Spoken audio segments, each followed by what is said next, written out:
کر لوں کہ حضرت سرکار مفتی اعظم رضی اللہ تعالیٰ عنہ کے ایک مرید تھے کانپور میں۔ کانپور کے وہ مرید حضور مفتی اعظم کی بارگاہ میں حاضر آئے اور عرض کرنے لگے کہ حضور، بہار کے کسی علاقے میں، مجھے اس وقت علاقے کا نام یاد نہیں آ رہا ہے، مگر وہاں جانے کے لیے 2 دن کا سفر ہوتا تھا، تو لکڑی کا کاروبار ہے میرا، اور وہاں پر لکڑی کے بہت بڑی نیلامی ہونے جا رہی ہے حکومت کی طرف سے۔ تو سنیچر کے دن نیلامی ہے، پیر کے دن نیلامی ہے، تو میں سنیچر کو جانے والا ہوں۔ جمعرات کو حضور مفتی اعظم کی بارگاہ میں وہ حاضر ہوا تھا بدھ کے دن، اور کہا کہ سنیچر کو نیلامی ہے، 2 دن لگتے ہیں، تو کل صبح جو ہے وہ مجھے جانا ہے، تو سنیچر کو پہنچوں گا، تو آپ دعا فرمائے اس نیلامی کو میں ہی خرید لوں، میں ہی اس میں بولی لگاؤں، تو میں ہی اس کے اندر اس بولی کو جیت لوں، آکشن ہونے والا ہے۔ حضور مفتی اعظم رضی اللہ تعالیٰ عنہ نے دعا کے لیے ہاتھ اٹھائے، فرمایا اے اللہ انہیں سلامت رکھ، اللہ تعالیٰ بہت برکتیں عطا فرمائے، اللہ کامیابی عطا فرمائے، اللہ تمہارے حق میں اس کو عطا کرے، آپ پیر کو جائیے گا۔ تو حضور نے فرمایا آپ پیر کو جائیے گا۔ پھر سرکار مفتی اعظم کی بارگاہ میں اس نے عریضہ پیش کیا کہ حضور، پیر کے دن تو آکشن ہو جائے گا، چونکہ مجھے سنیچر کو نکلنا ہے، پیر کے دن آکشن ہے۔ سرکار مفتی اعظم نے فرمایا کہ آپ پیر کو نکلیے گا، پیر کو جائیے گا۔ تو کہا حضور پیر کے دن آکشن ہے۔ تو حضرت نے فرمایا اچھا، اللہ تعالیٰ برکتیں عطا فرمائے، اللہ تعالیٰ کامیابی عطا فرمائے، آپ پیر کو جائیے گا۔ کہنے لگا کہ حضرت سے کہہ رہا ہوں کہ میں پیر کے دن آکشن ہے، مجھے سنیچر کو نکلنا ہے، اور حضور فرما رہے ہیں کہ آپ پیر کو جائیے گا۔ پھر تھوڑی دیر ہوئی، دل میں سوچا کہ حضرت کی توجہ نہ گئی ہو، پھر کہا حضور کیونکہ پیر کے دن آکشن ہے، مجھے سنیچر کو نکلنا ہے، پیر کو پہنچوں گا، تو آپ دعا فرمائیں کہ وہ مجھے مل جائے۔ تو حضرت نے کہا، پھر ہاتھ اٹھائے، کہا اللہ تعالیٰ خوب برکتیں عطا فرمائے، جان و مال کی حفاظت فرمائے، آپ پیر کو جائیے گا۔ پھر سوچنے لگا کہ یا اللہ، حضرت سے میں نے کہہ دیا کہ پیر کے دن تو آکشن ہے، پیر کو جاؤں گا تو بدھ کے دن پہنچوں گا، اور بدھ کو مجھے کیا ملے گا۔ پھر حضرت نے رکایا، بدھ کے دن رکا، جمعرات کے دن حضرت نے رکایا۔ پھر جمعرات کو اس نے عرض کی کہ حضور آکشن ہے، چونکہ مجھے سنیچر کو نکلنا ہے، آپ دعا فرمائیے، پیر کو پہنچیں گے تو آکشن مجھے مل جائے۔ پھر حضرت نے فرمایا کہ اللہ تعالیٰ کامیابی عطا کرے، اللہ تعالیٰ خوب نوازے، میں دعا کروں گا، اللہ تعالیٰ وہ تمہیں عطا کرے، آپ پیر کو جائیے گا۔ مرتا کیا نہ کرتا، حضرت نے پیر کا ہی اصرار لگا رکھا تھا، حضرت فرماتے تھے کہ آپ پیر کو جائیے گا، تو اس نے ٹھان لی چونکہ پیر کو آکشن ہے، اب حضرت فرما ہی رہے ہیں کہ پیر کو جائیے گا، تو پیر کو نکلتا ہوں اور بدھ کو پہنچ جاؤں گا، تو جس نے خریدا ہوگا اس سے تھوڑی زیادہ قیمت دے کر اس سے میں خرید لوں گا۔ بہرکیف حضرت کا فرمان تھا، حضرت کے فرمان پر وہ شخص پیر کے دن جو ہے وہ نکلا۔ بدھ کو جس جگہ پر آکشن تھا، بہار کے جس علاقے میں اس وقت نام بھول رہا ہوں، اس جگہ پر پہنچنے کے بعد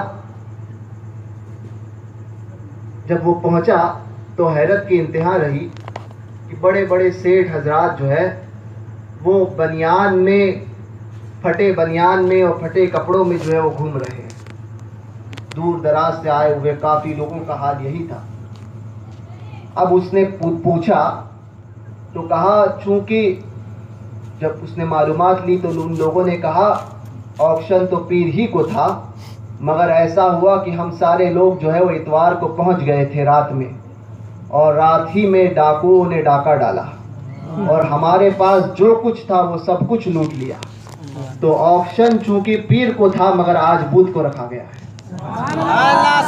ہمارے پاس کچھ بھی نہیں ہے. حکومت کے پاس جو ہے وہ جو ابھی اس کے اوپر بولی لگا کر جو پیسے دے گا وہی جو ہے وہ نقد رقم دے گا, وہی جو ہے اسی کو یہ آکشن ملے گا. حضور مفتی اعظم فرما رہے تھے کہ میں دعا کروں گا آپ پیر کو جائیے گا. بدھ کے دن حکومت نے آکشن لیا چونکہ جو ہے وہ اعلان کیا, چونکہ اور کوئی نیلامی والا اس وقت موجود ہی نہیں تھا. وہ سارا کا سارا مال اس سرکار مفتی اعظم کے اس مرید کو ملا. یہ حضور مفتی اعظم کی کرامت. ابھی 2 سال پہلے سرکار مفتی اعظم کی بارگاہ میں ایک 15 سال کی بچی, 8 یا 10 سال کی غالباً بچی, جو کافی علیل تھی. حال یہ ہو گیا تھا کہ اس بچی کو ڈاکٹر طبیب جواب دے چکے تھے اور ڈاکٹروں نے کہا تھا کہ اب یہ چند منٹوں کی مہمان ہے, آپ لوگ اسے گھر لے جائیں. وہ گھر لے کر آئے. انسان کو آخری وقت تک اپنی اولاد کے تعلق سے امیدیں لگی ہوئی رہتی ہیں. آخر میں سوچا کہ اب اس کی جان جانے ہی والی ہے تو کیا ہی بہتر ہے کہ اعلیٰ حضرت کی بارگاہ میں, حضور مفتی اعظم کی بارگاہ میں اس کی جان جائے. بریلی میں ہی وہ لوگ اس کو سرکار مفتی اعظم کی بارگاہ میں لے گئے اور سکرات کے عالم میں وہ بچی سرکار مفتی اعظم کے قدموں میں رکھی گئی. اور اس کا باپ جو ہے وہ گڑ گڑا کر رونے لگا کہ حضور بچی پر کرم فرمائے, نگاہ کرم فرمائے. ساتھ والے تھے کہ وہ یہ کہہ رہے تھے, سوچ رہے تھے کہ سکرات کی نزا کا عالم جو ہے اس پر آسانی سے گزر جائے اور آسانی سے روح چلی جائے. 20 منٹ تک حضور مفتی اعظم کی بارگاہ میں وہ بچی رہی. 20 منٹ کے بعد میں اس بچی نے آنکھیں کھولی اور اٹھ کر بیٹھ گئی. یہ حضور مفتی اعظم رضی اللہ تعالیٰ عنہ, یہ حضور غوث اعظم کی اس دور میں سب سے بڑی کرامت کا نام حضور مفتی اعظم ہے.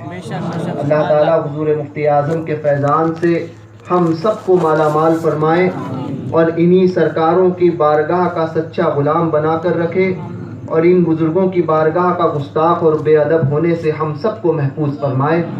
السلام علیکم ورحمۃ اللہ وبرکاتہ.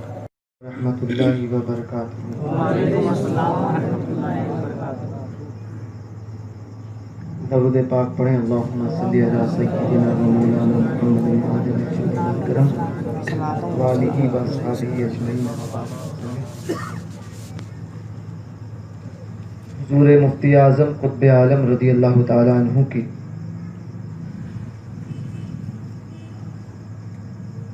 شان میں ایک بہترین خطاب آپ نے سماعت کیا.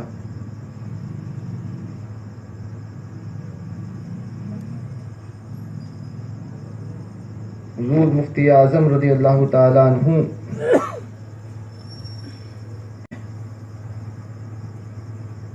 ایسی ذات کا نام ہے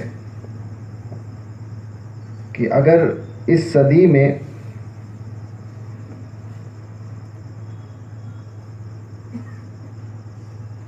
دیکھا جائے تو جتنی کرامتیں سرکار مفتی اعظم رضی اللہ تعالی عنہ کی ذات سے ظاہر ہوئی, صادر ہوئی, اتنی کرامتیں کسی ایک اللہ کے ولی میں ظاہری طور پر نظر نہیں آتی.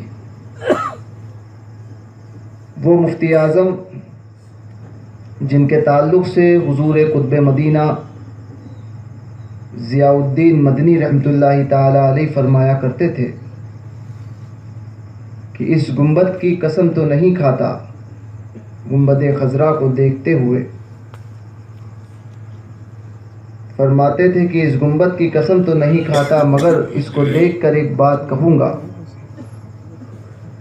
کہ حضور مفتی اعظم رضی اللہ تعالیٰ عنہ روزانہ بارگاہ رسالت کی حاضری کے لیے میرے ساتھ موجود ہوتے ہیں, اور جو قرب میں مدینہ طیبہ میں رہ کر حضور کا نہ پا سکا وہ قرب بریلی میں رہ کر مصطفیٰ میاں نے پا لیا۔ حضور احسن العلماء رحمۃ اللہ تعالی علیہ سے پوچھا گیا کہ ماہرہ مطہرہ کی کوئی کرامت بتائیں۔ آپ نے فرمایا کہ ماہرہ کے بزرگوں کی کرامتیں تو کافی ہیں اور وہ کتابوں میں چھپ بھی چکی، مگر دو کرامات ایسی ہے کہ جس جیسی کرامت ماہرہ میں ہوئی ہی نہیں۔ ایک کرامت حضرت آل رسول احمدی رضی اللہ تعالیٰ عنہ کے دور میں ہوئی، اس کرامت کا نام امام احمد رضا خان ہے۔ اور دوسری کرامت حضور سیدنا شاہ ابو الحسین احمد نوری نے نوری کے ذات سے صادر ہوئی، اس کرامت کا نام مصطفیٰ رضا خان ہے۔ حضور مفتی اعظم رضی اللہ تعالیٰ عنہ کی کرامت بے انتہا، اور میں تو یہ سمجھتا ہوں کہ ہر مرید سرکار مفتی اعظم کا اپنے سینے میں حضور مفتی اعظم کی ایک کرامت ہے۔ ہر مرید سے پوچھو تو وہ یہ بتاتا ہے کہ میرے ساتھ میں یہ واقعہ پیش آیا۔ ایک نئی کرامت سننے ملتی ہے، مگر سرکار مفتی اعظم کی سب سے بڑی کرامت تھی استقامت شریعت۔ شریعت مطہرہ پر اس قدر سختی سے قائم تھے کہ پورے مفتی اعظم کو دیکھ کر ہمیں بزرگوں کی یاد آتی تھی، یاد آتی ہے کہ جن بزرگوں کو ہم نے دیکھا نہیں، اس طرح سے امام عالی مقام امام حسین رضی اللہ تعالیٰ عنہ کربلا میں اس دنیا سے ظاہری چشم عالم سے تشریف لے جا رہے ہیں، مگر امام حسین رضی اللہ تعالیٰ عنہ کی آخری نماز قضا نہیں بلکہ ادا ہے۔ حضور مفتی اعظم کو دیکھو تو امام حسین رضی اللہ تعالیٰ عنہ کا وہ صدقہ حضور مفتی اعظم کو ایسا ملا کہ اس دنیا سے حضور مفتی اعظم تشریف لے جا رہے ہیں، مگر زندگی کی آخری نماز قضا نہیں بلکہ ادا ہے، وہ بھی کھڑے ہو کر 92 سال کی عمر میں بستر علالت پر۔ جو شخص جس کا رات میں 1:40 پر انتقال ہونے والا ہو اور کمزوری کا یہ عالم ہے کہ سہارے کے ذریعے اٹھانا پڑ رہا ہو، وہ مفتی اعظم جب نماز کے لیے کھڑے ہوتے تو بغیر سہارے کے مکمل 17 رکعت نماز آپ نے عشاء کی ادا فرمائی۔ حضور مفتی اعظم رضی اللہ تعالی عنہ کی ذات سے سب سے بڑا درس یہی ملتا ہے کہ شریعت مطہرہ پر سختی سے قائم رہیں اور نمازوں کی پابندی کریں۔ یہی بات میں نے حضور تاج الشریعہ کی ذات میں دیکھی کہ حضرت کو دہلی ہاسپٹل میں ایڈمٹ کیا گیا تھا انتقال سے 1 سال پہلے۔ ہاں بولو۔ اس وقت حضرت کو جب دیکھنے میں گیا دہلی میں، ہاں حضرت آئی سی یو میں تھے اور سلائن سٹرپس وغیرہ لگی ہوئی تھی۔ نماز کا وقت ہوتا اور یہ حالت تھی کہ ظاہری طور پر حضرت کو اپنا ہوش نہ تھا، کافی نقاہت تھی، مگر جب نماز کا وقت ہوتا تو حضرت اٹھ جاتے اور ساری سٹرپ سلائن وغیرہ نکال لیتے اور وضو فرما کر نماز ادا فرماتے ہیں۔ مثال کے وقت بھی حضور تاج الشریعہ نے عصر کی نماز ادا فرمائی اور اس کے بعد دلائل الخیرات شریف پڑھی سنی. اس کے بعد کچھ دیر کے بعد پھر مغرب کے لیے تازہ وضو کرنے کے لیے حضرت وضو خانے میں تشریف لے گئے اور اس کے بعد وضو کر کے آنے کے بعد مغرب کی اذان کے وقت حضور تاج الشریعہ نے اس دنیا سے پردہ فرمایا.